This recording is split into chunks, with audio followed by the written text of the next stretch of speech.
오늘의 본문 말씀은 사도 바울이 황제의 재판을 받으러 배를 타고 가다가 멜리데라고 하는 섬에 머물게 된 사건을 보여주고 있습니다.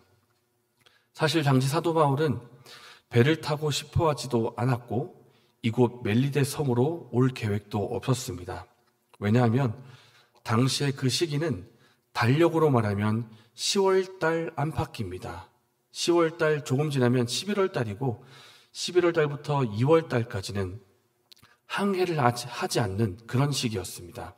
그렇기 때문에 사도 바울은 배를 타고 싶지 않았지만 그의 신분이 황제의 재판을 받으러 가는 죄인의 신분이었기 때문에 배를 타는 것도 그리고 그 시기도 마음대로 정할 수가 없었습니다. 그래서 결국 바다 한가운데에 떠다니다가 유라굴로라고 하는 광풍을 만나게 돼서 죽을 뻔하다가 멜리데라는 사람으로 오게 된 것입니다. 이 멜리데 섬은 시칠리아로부터 남쪽으로 100km 정도 떨어진 지역으로 이 멜리데라는 이름의 뜻은 달콤한 혹은 꿀, 따뜻한 혹은 피난처라는 뜻을 가지고 있습니다. 특히 이 멜리데의 피난처라는 뜻이 현재 바울의 상황과 상당히 어울린다고 말할 수가 있습니다. 왜냐하면 이 멜리데 섬에서 나타난 두 가지 사건 때문인데요. 첫 번째 사건은 2절 말씀에 멜리데 섬에 있는 원주민의 친절함 그리고 배려를 특별한 돌봄을 받은 그런 사건입니다. 광풍을 만났다가 죽을 뻔했던 276명의 사람들이 겨우 이 섬에 도착을 했습니다. 그런데 이 섬에 오는 것이 처음부터 계획한 것도 아니었고 이 멜리데 섬에 어떤 원주민들이 살고 있을지 혹은 흉폭한 사람들이 살해를 할지도 모를 일이었습니다. 2절 말씀에 나오는 이 원주민이라는 단어가 있는데요. 이 원주민이라는 단어는 헬라어로 보면은 야만인 그리고 포악하다는 뜻을 가지고 있는 바바로스라는 단어입니다. 이 바바로스와 이 바바리안 있죠. 바바리안이 야만이라는 뜻인데 이 바바리안이라고 하는 이 어원과 오늘 본문에 나오는 원주민의 원어 바바로스 이거 같은 원어입니다. 그러니까 미개인들이고 어떻게 보면 흉폭한 사람들일 수도 있는 것인데 다행스럽게도 놀랍게도 이 원주민들이 해치지를 않고 특별한 동정심을 발휘해서 친절을 베푼 것입니다. 안전지대로 겨우 왔던 이 사람들이 추운 몸을 녹일 수 있도록 맞이해주고 불도 피워주고 이렇게 친절을 베풀었던 것입니다. 그래서 죽을 뻔했던 이 사람들이 피난처를 발견했다는 이 점에서 멜리데의 피난처와 상당히 어울린다고 할 수가 있습니다. 또 한 가지 의미는 사도 바울이 이 섬에서 진정한 피난처가 되는 복음, 예수님의 복음을 전했다라고 하는 사실입니다. 이 과정도 두 부분이 있는데 먼저 사도 바울이 독사에 물리고도 죽지 않은 사건이 있습니다. 3절 말씀에 배를 탔던 276명의 사람들이 물에 빠졌다가 이제 따뜻한 불 앞으로 왔습니다. 이때 사도 바울이 불을 더 키우려고 나무 한 묶음을 가져다가 불에다가 던져 넣었는데 나뭇가지 속에 숨어있던 뱀 한 마리가 나와가지고 덥석 사도 바울의 손을 문 것입니다. 근데 이 뱀이 그냥 보통 뱀이 아니라 독사입니다. 독사의 독이 사람 몸에 퍼지면 어떻게 되냐면 혈액이 금방 응고되기 시작해서 젤리처럼 딱딱하게 굳어집니다. 그러면 혈액순환이 이루어지지 않게 되고 얼마 지나지 않아서 사람이 죽게 되는 것이 보통 일인데 이 사실을 원주민들도 알고 있기 때문에 사도 바울이 이렇게 말하는 겁니다. 이것을 보니까 당신은 정말로 죄를 지은 사람이고 당신 정말 살인자이군요. 신적인 신의 공의가 당신을 죽게 만든 겁니다. 당신은 이제 곧 죽을 것입니다. 이렇게 원주민들이 이야기를 했다가 시간이 한참 지나도 사도 바울이 죽지를 않으니까 이 원주민들이 정말 놀란 것입니다. 신의 진노로 죽을 줄 알았는데 죽지를 않고 오히려 그대로 살아있으니까 이제 놀라게 된 것인데 이것은 곧 예수님께서 말씀하신 마가복음 16장의 말씀이 그대로 이루어진 것입니다.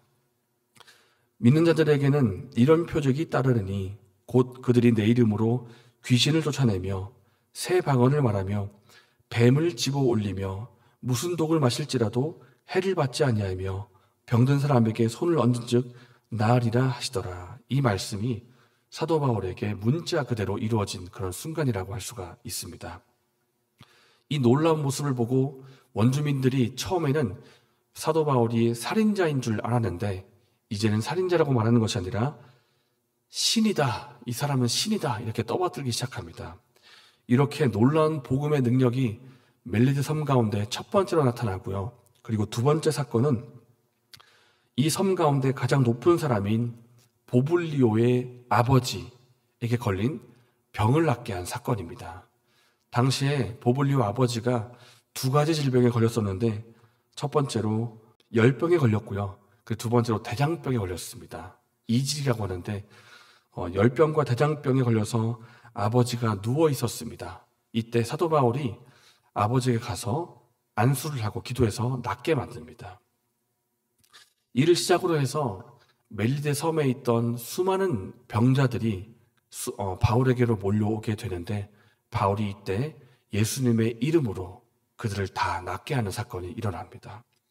이렇게 사도 바울은 멜리데 섬에서 겨울이 지나기까지 3개월 동안 머물면서 복음을 전하고 또 병을 낫게 하는 그런 선한 일들을 행하고 말하자면 복음의 능력, 진정한 피난처가 되시는 예수님의 이름의 능력을 이 섬에서 전하게 된 것입니다. 사실 이 멜리데 섬에서 3개월 동안 머물고자 하는 이 사건은 사도 바울의 뜻이 아니었습니다. 사도 바울은 이 시기에 배를 타고 싶어 하지도 않았고 로마로 가고 싶어 하지도 않았습니다. 왜냐하면 겨울을 이 시기에 건너지 않고 싶어 했기 때문입니다. 그렇지만은 하나님의 계획 속에는 사도 바울이 이 섬에서 3개월 동안 머물러야 한다. 그리고 복음을 전해야 한다라고 하는 3개월의 시간이 하나님의 계획 속에 담겨 있었습니다. 우리의 생각과 우리의 계획과 하나님의 뜻이 다를 수가 있습니다. 이와 연관해서 우리가 꼭 답해야 할 중요한 한 가지 질문이 있는데요. 그것은 내 계획과 하나님의 뜻이 다르다 할지라도 하나님의 뜻에 순종하겠는가라고 하는 질문입니다. 내 뜻과 계획이 내 뜻과 내 계획이 아니었지만 이것이 하나님의 뜻이라는 것을 내가 알았다면 내 뜻을 내려놓고 하나님의 뜻에 순종할 수 있겠는가라고 하는 질문이 오늘 본문을 통해서 해볼 수 있는 질문이라는 것입니다. 사실 사도 바울도 역시 그의 생애 동안에 자신의 계획이 틀어지는 여러 가지 사건들이 있었습니다. 그 중에 한 가지 사건은 2차 전도 여행을 계획할 때 사도 바울은 아시아로 가려고 했지 유럽으로 갈 뜻이 없었습니다. 그러나 하나님의 뜻이 유럽이라는 것을 알았을 그때에는 사도 바울이 자신의 뜻을 내려놓고 유럽으로 향하게 됩니다. 그리고 오늘 본문도 마찬가지입니다. 사도 바울은 이 멜리데 섬에 올 계획이 없었습니다마는 이곳에서 복음 전하는 것이 하나님의 뜻이라는 것을 알았을 때에는 그 뜻에 순종해서 복음을 전하고 또 병을 치유하는 그런 순종의 모습을 보였습니다. 내 계획이 달라질 수 있습니다. 내 계획이 틀어질 수 있고요. 처음에는 몰랐지만은 내 뜻과 다른 하나님의 뜻을 발견하게 될 수도 있습니다. 그때 우리가 대답해야 할 중요한 질문은 내 뜻을 내려놓고 하나님의 뜻에 순종하겠는가라는 질문입니다. 사실 하나님의 뜻이 이루어지는 것이 가장 선한 일이고 가장 좋은 일입니다. 그렇기 때문에 사랑하는 여러분, 사도 바울이 보여준 모습처럼 내 뜻을 내려놓고 하나님의 뜻에 순종하는 그런 은혜가 저와 여러분에게 있기를 바랍니다. 이 시간 말씀을 생각하며 기도하겠습니다. 내 뜻과 하나님의 뜻이 다를 그때에 나의 뜻을 내려놓고 하나님께 순종할 수 있는 우리가 될 수 있도록 도와주시옵소서. 그리고 내일에 있을 예배를 위해서 기도해 주시기를 바라고 또 개인적인 제목으로 기도하신 후에 자유롭게 돌아가시겠습니다.